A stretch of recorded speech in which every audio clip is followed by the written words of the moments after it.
ఆంధ్రప్రదేశ్లో మహిళలకందరికీ ఉచిత బస్సు ప్రయాణాన్ని ఏదైతే ఎన్నికల్లో ఇచ్చిన హామీ ప్రకారం శ్రీశక్తి పథకం ద్వారా నిన్న ఈ సాయంత్రం నుంచి అయితే ఇంప్లిమెంట్ చేశారు ఈ పథకానికి ముఖ్యంగా మహిళలందరూ కూడా ఉచితంగా రాష్ట్రంలో ఎక్కడైనా ప్రయాణించవచ్చని చెప్పినటువంటి పరిస్థితి.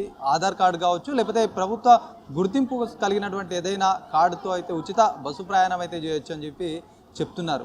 ముఖ్యంగా ప్రకాశం జిల్లాకు సంబంధించి ఒంగోలులో పెద్ద మొత్తంలో మహిళలకు దీనిపైన అవగాహన కల్పించడం కావచ్చు. ఇక్కడ మంత్రి డోలా వీరాంజనేయ స్వామి సైతం నిన్న బస్సులను అట్టహాసంగా ప్రారంభించారు. మరి చాలామంది మహిళలకు ఇప్పటికే ఇది కొన్ని రోజులుగా ప్రచారం చేస్తున్న నేపథ్యంలో చాలా మట్టుకు ఇది ఇంప్లిమెంట్ చేశారు. ఇది అందరికీ కూడా ప్రచారం కొనసాగుతుంది. మరి ఒంగోలుకు సంబంధించి, ప్రకాశం జిల్లాకు సంబంధించి మహిళలకు కావచ్చు, ఇక్కడ బస్సులు ఎన్ని ఉన్నాయి, మహిళలు ఎంతమంది ప్రయాణం చేసే అవకాశం ఉంది, ఇట్లాంటి అంశాలకు సంబంధించి ఆర్ఎం గారు ఉన్నారు, సత్యనారాయణ గారు మాట్లాడే ప్రయత్నం చేద్దాము. ఒకసారి సార్ చెప్పండి, అట్టహాసంగా ప్రభుత్వం అయితే శ్రీశక్తి పథకాన్ని ప్రారంభించింది నిన్న సాయంత్రం. మహిళలకు ఇప్పటికే అవగాహన కలిగినప్పటికీ కూడా కొంతమంది ఆధార్ కార్డులు తీసుకురాకుండా కూడా ప్రయాణం చేస్తున్నారు. వాళ్ళపైన ఎట్లా మీరు ఇప్పటికే దీనికి బస్సులు కావచ్చు మొత్తం అన్ని ఏర్పాట్లు సైతం చేశారా? మరి ఎట్లా ఉంది పరిస్థితి పథకం? ఈ పథకం ప్రారంభించడానికి ముందే కండక్టర్లందరికీ కూడా అవేర్నెస్ ప్రోగ్రామ్ క్రియేట్ చేయడం జరిగింది మన దగ్గర ఉన్న కండక్టర్లందరికీ. దీంట్లో భాగంగా ఈ రోజు కూడా మార్నింగ్ నుంచి ఎలైటింగ్ మీద దృష్టి పెడతాం జరిగింది. ఎక్కడన్నా చిన్న చిన్న మహిళలకు ఏమైనా ఇబ్బందులు వచ్చినాయి అనేది తెలుసుకోవడం జరుగుతుంది. మహిళలందరికీ, మహిళా ప్రయాణికురాలందరికీ విజ్ఞప్తి ఏంటంటే సాధ్యమైనంత వరకు ఏదో ఒక గుర్తింపు కార్డు పెట్టుకునే అలవాటు చేసుకోండి. ప్రస్తుతానికి గుర్తింపు కార్డు ఉన్నా లేకపోయినా కానీ క్రూకి ఇన్స్ట్రక్షన్స్ ఇవ్వడం జరిగింది, ఫ్రీ టికెటే అలౌ చేయమని చెప్పి.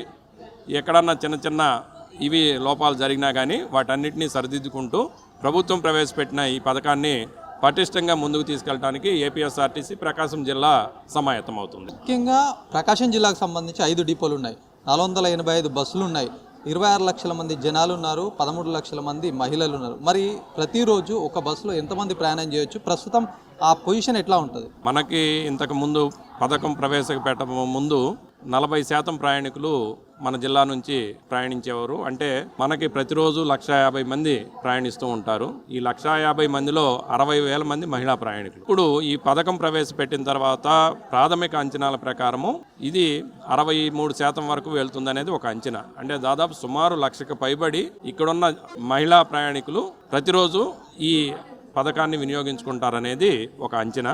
ఆ విధంగానే ముందుకెళ్తున్నాం. అలాగే ఈరోజు చూసుకుంటే నిన్న ఫ్రీ ట్రావెల్ స్టార్ట్ అయిన కాడ నుంచి 2,000 మంది ఈ అవకాశాన్ని వినియోగించుకున్నారు. 2,557 టికెట్లు నిన్న ఫ్రీ టికెట్లు ఇష్యూ చేయడం జరిగింది. దాని మీద ప్రభుత్వం 1,01,000 రూపాయలు దాని మీద మనం రాయితీ కల్పించడం జరిగింది మహిళలకి. అలాగే ఈరోజు బాగానే ఉంది. అందరూ కూడా ఆధార్ కార్డులు మ్యాక్సిమం అందరూ తీసుకొచ్చుకుంటున్నారు. తీసుకురాని వాళ్ళకు కూడా ఫ్రీ టికెట్ అలౌ చేయబడుతుంది. ఇది కొద్దిగా అలవాటు అయ్యే వరకు కూడా మనం కండక్టర్లకి అవేర్నెస్ ప్రోగ్రామ్ క్రియేట్ చేస్తున్నాం. ముఖ్యంగా బస్సులు అనగానే చాలామంది మహిళలు ఫ్రీ అనగానే ఏ బస్సు అయినా ఎక్కుతారు. కొన్ని ప్రభుత్వ నిబంధనల ప్రకారం ఒక 5 బస్సులకైతే ఇట్లాంటి ఫ్రీ అని చెప్పారు. మరి ఆ బస్సుల్ని ఐడెంటిఫై చేయడానికి మీరు ఏ విధంగా ఎక్కలు అతికేయడం కానీ ఇట్లాంటి ఏమైనా చేస్తున్నారా? మనకి వచ్చేపాటికి స్పెషల్ టైప్ బస్సులు, అల్ట్రా డీలక్స్లు, సూపర్ లగ్జరీ బస్సులు కూడా మన రాష్ట్రంలో మహిళలు చైతన్యవంతమైన వాళ్ళు. సూపర్ లగ్జరీలు, అల్ట్రా డీలక్స్లు, అలాగే ఏసీ బస్సులు లేదు, పల్లి వెలుగు ఎక్స్ప్రెస్ అనేది డిమార్కేషన్ ఉంది.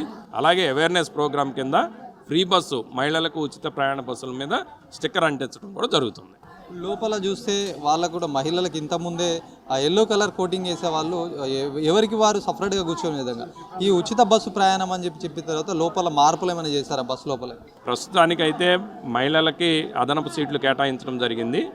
ఈ అదనపు సీట్లకి ఎల్లో పెయింట్లు వేసాము. అయితే రేపు పొద్దున ట్రావెల్ లోడ్ను బట్టి, మహిళా ప్రయాణికుల సంఖ్యను బట్టి ఈ సీట్లకి వాళ్ళకి ఈర్ మార్క్ చేసేది కూడా పెంచడం జరుగుతుంది. నెలకి ఎంత బడ్జెట్ పడవచ్చు ప్రభుత్వం మీద ఇదంతా ఫ్రీ బస్ పైన? ఈ జిల్లాకి సంబంధించినంత వరకు ప్రతి నెల కూడా 5 కోట్ల వరకు రాయితీ లభించవచ్చు మహిళా ప్రయాణికులు ఫ్రీ ట్రావెల్ ద్వారా.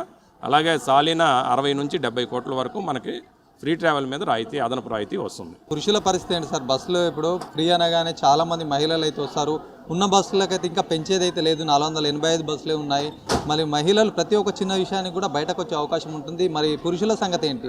ఈ జిల్లా పరంగా చూసుకుంటే మనకు 485 బస్సుల్లో 324 బస్సులు ఈ పథకం కిందకి వస్తాయి. మిగతా సెగ్మెంట్ బస్సులు కూడా బాగానే ఉన్నాయి కాబట్టి వాటిలో అడ్జస్ట్ అవుతుంది. అలాగే మీరన్నట్టు కొన్ని చోట్ల ఎక్కడైతే థ్రస్ట్ ఏరియాల్లో కొద్దిగా లోడ్ ఎక్కువగా ఉన్నప్పుడు ప్రభుత్వానికి ప్రతిపాదనలు పంపించేసేసి కొత్త బస్సులను కూడా రిక్వెస్ట్ చేయడం జరుగుతుంది. మహిళలకు ఉచిత బస్సు ప్రయాణం అనగానే చాలా మంది మహిళలు అయితే వస్తుంటారు. ఈ నేపథ్యంలో ముందుగానే అన్ని ఏర్పాట్లు చేశామని ఆర్టీసీ ఆర్ఎం సత్యనారాయణ సైతం చెప్తున్నటువంటి పరిస్థితి. కండక్టర్లకు ముందుగానే అవగాహన కల్పించాము. దీంతోపాటు ప్రయాణికులకు కండక్టర్కి ప్రయాణికులకు మధ్య ఎట్లాంటి సమన్వయంతో ఉండాలనే విషయాన్ని కూడా చూపెట్టాము.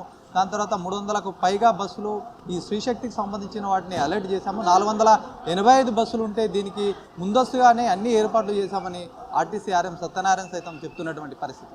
కెమెరా పర్సన్ సందీప్తో శ్రీనివాస్, అభినవ్ భారత్, ఒంగోలు నుంచి.